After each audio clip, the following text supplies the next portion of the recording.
¿Qué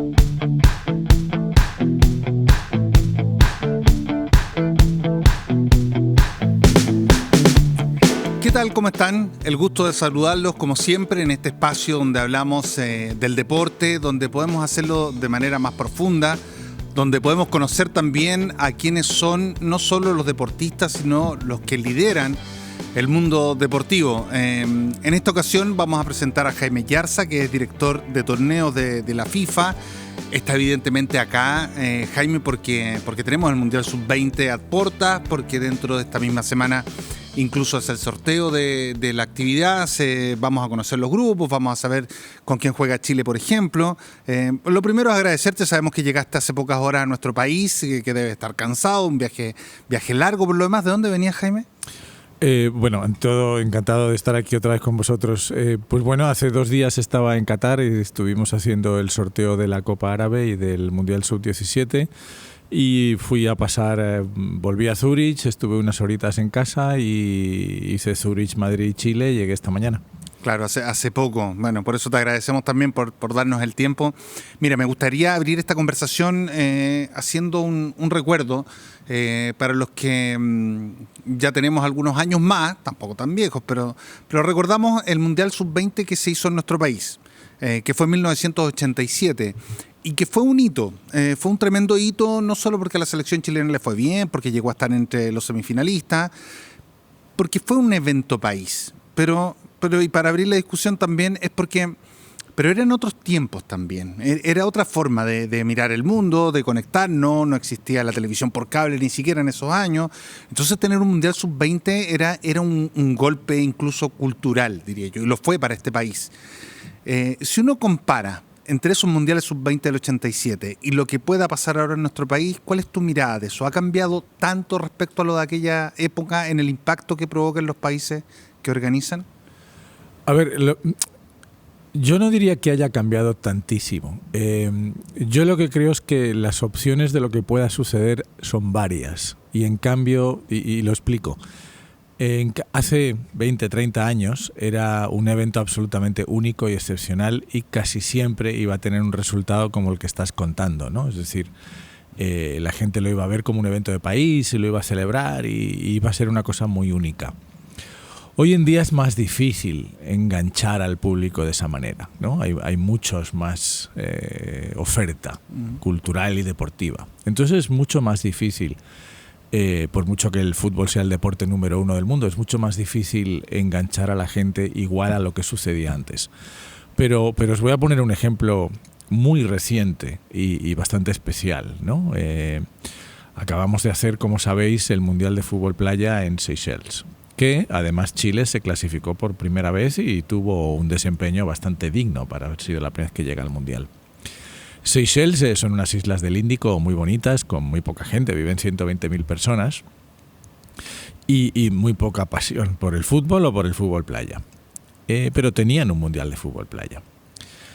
El equipo perdió los 3 partidos, pero jugó bastante bien, mucho mejor de lo que podías haber esperado.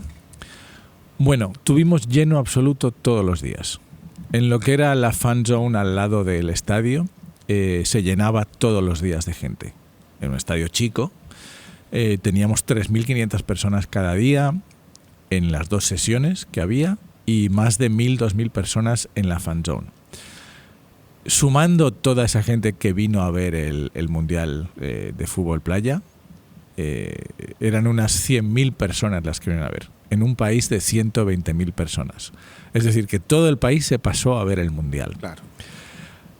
Había, por ejemplo, una cosa que a mí me impresionó mucho y me gustó mucho. La gente animaba a los 2 equipos que jugaban por igual. Les daba igual que ganase el de la izquierda o el de la derecha. Los animaban a los 2. Y realmente fueron al estadio a pasárselo bien, a disfrutarlo, a disfrutar con la música, a disfrutar con el fútbol, y se lo pasaron muy bien. Mira, suena muy parecido a lo que te contaba yo, a ese lejano 1987. Por ejemplo, yo recuerdo siendo un niño que incluso llevaban a los colegios a ver a la selección de Togo, y todos hablábamos de Togo porque nos sonaba una rareza total que una selección de Togo viniera a jugar. Lo que yo siento es que de pronto con el vértigo que tiene el fútbol de élite, incrustar un Mundial Sub-20 se puede haber hecho un poco más complejo para FIFA, ¿o no? No, yo creo que es un mundial absolutamente importante y clave en el desarrollo del fútbol, y además es un evento muy importante en los países en los que se celebra normalmente, ¿no? Es decir, el país que acoge un torneo sub-20 normalmente se lo toma muy en serio y le dedican mucho esfuerzo y tiene bastante éxito. ¿Por qué? Es uno de los torneos más antiguos que tenemos, de 1977. Es un torneo con mucho prestigio, mucha historia, donde realmente han jugado los más grandes, desde Messi a Ronaldo, a Ronaldinho, a Haaland, a tantos y tantos y tantos. Bebeto, Dunga, han jugado todos. Han jugado realmente todos. Entonces, los que vinieron acá, Prosineski, Boban. Es un mundial absolutamente fundamental en el desarrollo del fútbol. De los que más van a venir a verlo son scouts de todos los clubes del mundo buscando a la siguiente estrella, a ver si la pueden fichar antes que otro. Eso lo sabemos y sabemos que va a suceder, y Chile se va a llenar de scouts buscando futbolistas, la próxima generación del futuro. Yo creo que es un mundial absolutamente fundamental de hacer. Efectivamente, ¿cuál es la dificultad? Que muchos de estos jugadores ya son profesionales. Es muy difícil que tengan la libertad de venir por sus clubes. El torneo no está en el calendario internacional al ser un torneo juvenil, pero sigue siendo un torneo sumamente importante para los futbolistas, para los clubes, para las federaciones, y además yo creo que es uno de los torneos con más prestigio de la FIFA para organizarlo un país, ¿no? Con lo cual tiene su sitio, y tiene un sitio absolutamente fundamental en el podio de los torneos de la FIFA. Sí, y para Sudamérica también, sin ninguna duda, lo que significa por la relevancia que ha tenido Argentina a nivel sub-20. Para nuestro mismo país, los torneos sub-20 han sido relevantes. No hay que olvidar que nosotros vimos a esta gran generación que después fue bicampeona de América, los vimos por primera vez para muchos hacerse conocidos en la Copa del Mundo de Canadá, entonces, y antes en Holanda. Claro, evidentemente para el mundo del fútbol es aquí donde viene el futuro inmediato. Yo creo que eso es, ¿no? Es como el futuro. Correcto. Ya, la realidad ya. Pero uno se pregunta también, ¿aquí surgen grandes jugadores o hacen un nombre importante a nivel mundial en una Copa del Mundo? Yo me pregunto por los grandes nombres que ya están instalados y que son sub-20. ¿Eso es una dificultad para el mundial? Porque acá en Chile, cuando se habla del sub-20, muchos quisieran ver, evidentemente, a Yamil Lamal, quisieran ver a Mastantuono, por ejemplo, que está al otro lado de la cordillera, y uno siente que se empieza a hacer difícil que vengan. Es cierto. Decir que es importante para Sudamérica. Saviola es el máximo goleador histórico de esta competición, con 11 goles que metió en el torneo sub-20 que se hizo en Argentina, en su país, y aquel equipo de Argentina tenía un montón de nombres que luego se hicieron muy famosos. Hoy en día es más difícil, salvo que la liga donde esté jugando ese jugador ya haya terminado, y entonces el jugador sí pueda venir. Pero es mucho más difícil que vengan a jugar esos jugadores ya consolidados. Pero lo que sí se da siempre es sorpresas de jugadores que a lo mejor están un poquito fuera de radar, o que han tardado un poco más en hacer ese salto de calidad que les va a catapultar hacia la fama. Eso se da siempre en un sub-20. Siempre aparecen jugadores que ya tienen cierto nombre, pero que a lo mejor no han triunfado tanto, no han explotado, digamos, en su faceta goleadora o defensiva o de extremo, y el Mundial les sirve realmente de escenario para entrar en las grandes ligas, ¿no? Eso se da siempre, cada vez. Pero es cierto que los grandes nombres, como sucedía antes, los Messi, los tal, es muy difícil que vengan. Jaime, ¿cuánto tiempo llevas en FIFA? Pues yo llevo 26 años y unos meses. Una parte muy importante de tu vida. Pues sí, la verdad es que sí. ¿Y qué implica ser el director de torneos, además de viajar mucho? ¿Cuál es tu o la búsqueda que tú llevas adelante a través de tu rol en FIFA? Bueno, yo soy responsable de organizar los sub-20, los sub-17, tanto chicos y chicas, el fútbol sala, el fútbol playa, los olímpicos juveniles, la Copa Intercontinental, y echamos una mano en la Copa Árabe también que hace Qatar. Para mí lo más importante que es realmente la alegría que es para la gente y los países, ¿no? Celebrar un mundial de estas características, ¿no? El poder llevar esa organización profesional a tantos sitios, para mí es sumamente importante y es un poquito lo que me empuja, ¿no? El equipo, tengo un equipo muy joven, y poder aportarles esa experiencia y ese conocimiento y que vayan desarrollándose, contribuir al desarrollo deportivo de un país, quizás cambiar un poco el devenir deportivo y social del país con lo que podamos influir a través del deporte, ¿no? Ese rol, ese papel tan fundamental que tiene el deporte, yo creo que son las cosas que más me motivan y más me gustan. Y en ese bagaje, y a lo largo de los años, ¿qué país o qué evento tú dices, wow, aquí lo hicimos de verdad bien, aquí provocamos un cambio, aquí, un poco como lo comentabas de Seychelles, evidentemente eso, ¿qué otros casos tienes como decir, aquí se cumplieron todos los objetivos que se plantean detrás de un evento de esta magnitud? Bueno, la verdad es que hay muchos, ¿no? Yo te puedo mencionar el fútbol sala en Guatemala, por ejemplo, que hicimos en el año 2000, donde el fútbol sala no existía y luego Guatemala se convirtió en una de las casas del fútbol sala en todo Norteamérica y Centroamérica, ¿no? Entonces el domo donde jugábamos los partidos principales estaba lleno continuamente y realmente fue un torneo muy, muy, muy bonito. Argentina en el 2001, que realmente era un momento muy difícil cuando había habido todo el... ¿Cómo se llamaba? En plena crisis. En plena crisis, terrible, sí. Terrible. El corralito. El corralito, exactamente. Y era un momento sumamente difícil para el país y ver la alegría de la gente con el Mundial y el triunfo que tuvo Argentina, porque ganó ese Mundial y realmente jugó muy bien y tuvo una generación de jugadores fantásticas. Quizás no hubo un legado deportivo de infraestructura, pero sí dimos una alegría a los argentinos en un momento sumamente difícil. Ese también es de un gran recuerdo. El Mundial de Fútbol Playa en Tahití, que fue muy parecido a este, estaban en un momento de enorme crisis económico con índices de suicidio entre los jóvenes muy, muy, muy elevados. Una cosa muy preocupante porque el gobierno había querido separarse de Francia, Francia había cortado la financiación, tenía una situación económica realmente difícil con mucho paro. Y junto con la federación y el comité organizador local realmente logramos involucrar a la población en el torneo.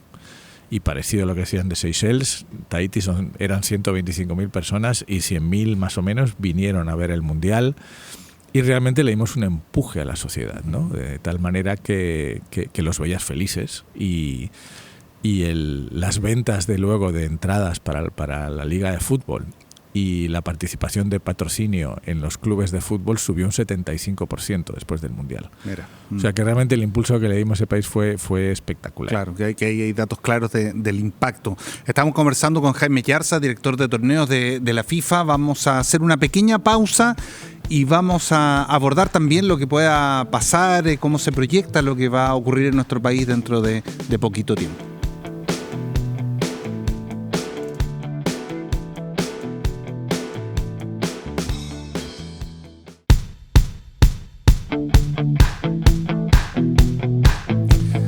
Seguimos acá conversando con Jaime Yarza de la director de torneos de la FIFA. Está a cargo del Sub-20, por cierto, que va a ser en nuestro país. Yo tengo una pregunta que hace rato quiero hacérsela a alguien que podría, bueno, en este caso tú que vienes del mundo de la FIFA, pero me encantaría también hacérsela a alguien que venga del mundo de los Juegos Olímpicos, pero a lo mejor me puedes ayudar. Lo que pasa es que uno desde afuera tiene la percepción que quienes organizan, a lo mejor no tanto a nivel Sub-20, pero sí estoy hablando de los eventos mayores. Lo mismo con los Juegos Olímpicos. Yo siento, y me puedo estar equivocando y por eso te lo planteo, siento que la elección es cada vez menos democrática. Como que en el fondo si no tienes la billetera para arrimarte a una organización del nivel que te han mostrado Rusia, Qatar, París, en el caso de los Juegos Olímpicos, y así sucesivamente uno dice, ¿qué pasa con los países más pobres, con menos crecimiento? ¿Quiere decir que no pueden optar nunca a organizar un evento grande? Bueno, yo diría que la decisión cada día es más democrática y es mucho más democrática que antes porque es mucho más limpia, ¿no? Es decir, el proceso es mucho más limpio. Lo que sí es mucho más difícil organizar un evento de estas características sin el respaldo de una poderosa economía, digamos, ¿no? Una gran infraestructura. Eso es cierto. Pero es un problema, yo creo, que afrontan todos los grandes deportes, o como pueden ser los Juegos Olímpicos, o los Panamericanos, o la Copa Mundial, ¿no? que cada día es más grande, cada día atrae a más gente, cada día más gente quiere organizarla y cada día es más difícil, ¿no? Esa es una realidad. Pero por eso organizamos nosotros tantos torneos. Esa es la otra realidad, ¿no? Nosotros no nos limitamos a hacer la Copa Mundial cada 4 años. Tenemos la Copa Mundial femenina, tenemos todos los sub-20. Ahora mismo hemos empezado con los sub-17 anuales. Tenemos el fútbol sala, tenemos el fútbol playa. Realmente tenemos torneos que puede organizar básicamente cualquier país en cualquier parte del mundo, ¿no? El fútbol playa nos hemos ido a Seychelles, que son una serie de islas con 125.000 personas. O sea, que por lo menos en nuestro caso, en el caso de la FIFA, tenemos una serie de torneos que podemos ofrecer a cualquier federación, a cualquier país de cualquier tamaño. Y en estos mundiales, los sub-17, los sub-20, uno no ve todavía estos modelos de ir a distintos países, como sí ocurre en el caso de adultos. Yo creo que el caso extremo es un poco lo del 2030, a mí me parece absolutamente extremo esto de ir a distintos continentes incluso, pero no está ahí la prueba de eso. ¿Por qué directamente en el adulto? ¿Por qué en el torneo grande? Y no explorarlo en los de menores, por ejemplo. Bueno, es mucho más complicado hacerlo en más de un país, ¿no? O sea, tienes que poner en orden, digamos, la legislación de 3 países distintos, que es muy distinta. Tienes que confrontar todo el tema de cruzar fronteras, etcétera, etcétera, aparte de las complicaciones que tiene cada país, ¿no? Con lo cual, en cuanto es algo más pequeño, el retorno económico es menor, pues es mucho más difícil irte a más de un país, ¿no? Esa es la realidad.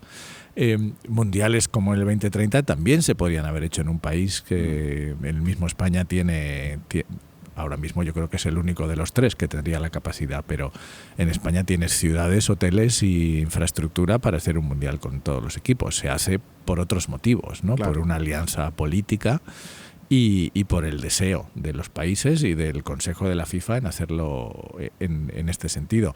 Pero los pequeños algún día llegará. Yo estoy convencido de que algún país hermano, uno al lado del otro, que digan a mí me va a costar solo 24 equipos, por ponerte un sub-20 por ejemplo, solo tengo un estadio de calidad y no voy a poder construir otro para un sub-20, pero si me junto con el país de al lado puedo hacerlo.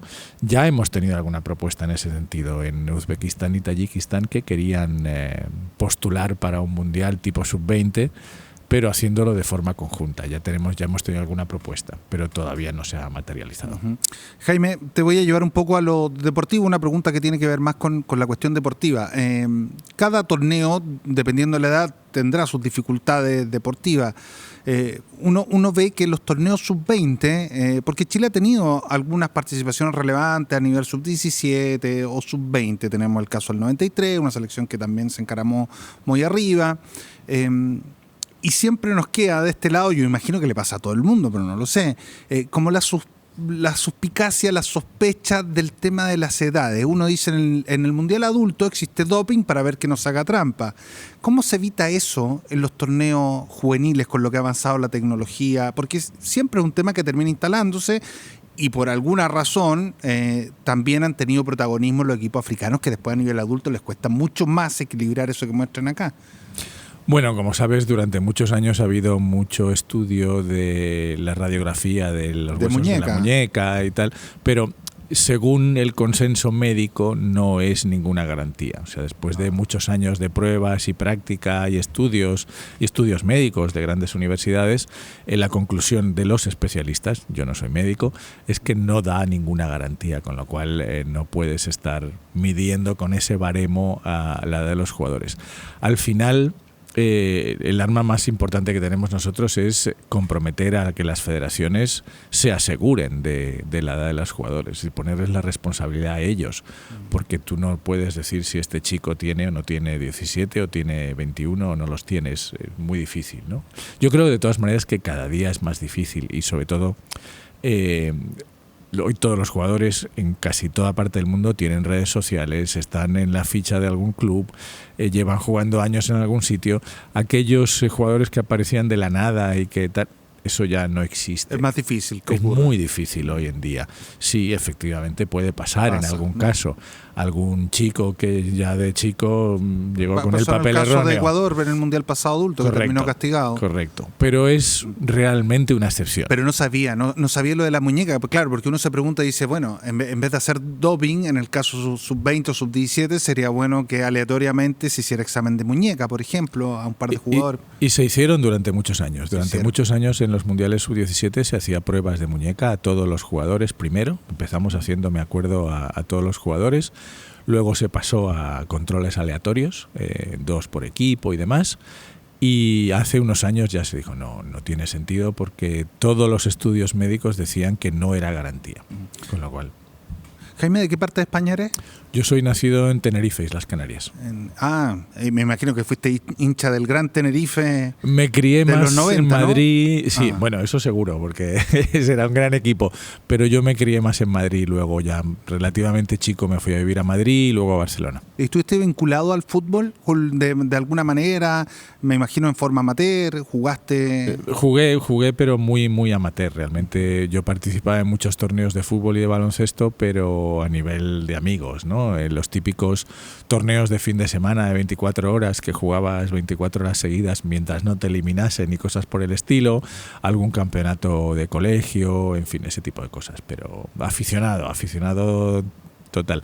Estuve en el Fútbol Club Barcelona haciendo atletismo y haciendo lanzamiento de jabalina, allí lo hice un poquito mejor, pero bueno, en algún momento lo dejé también. ¿Pero si eras fanático del fútbol o no?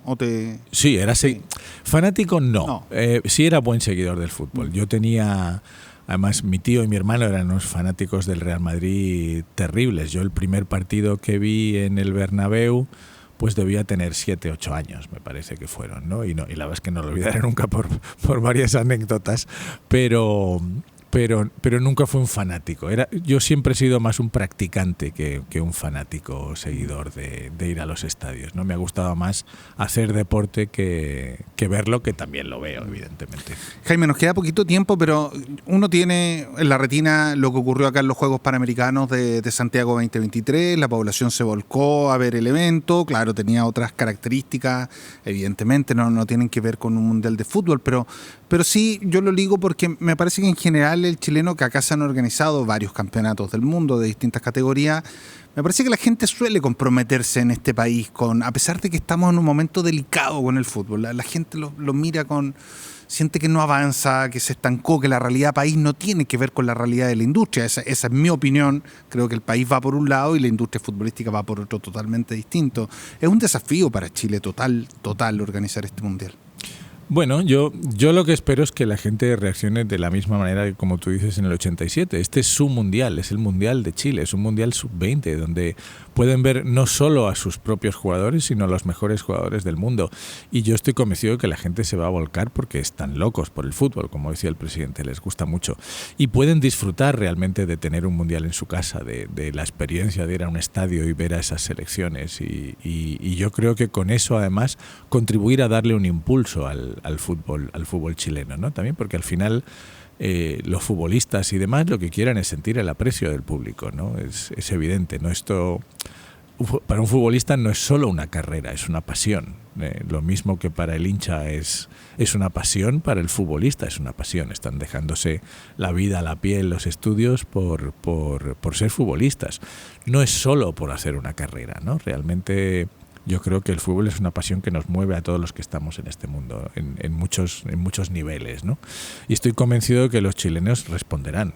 Tienen la opción de vivir en su casa, de ver al próximo Messi, al próximo Ronaldo, al ver a ese próximo jugador que les va a despertar todos los días en la portada de los periódicos, de las noticias, con cualquier noticia de cualquier tipo, ¿no? Entonces yo creo que los chilenos van a querer ver esas estrellas del fútbol. Sí, claro que sí, así como ocurrió en aquel 87. Te agradecemos, Jaime, por habernos acompañado en esta jornada para hablar del mundo de la FIFA y fundamentalmente este torneo sub-20 que va a estar por las pantallas de Chilevisión, así como el sorteo también y cada detalle que ocurra con esta Copa del Mundo. Gracias por haber estado con nosotros, Jaime, que te vaya muy bien. Gracias a vosotros y un gusto, ya sabéis dónde estoy.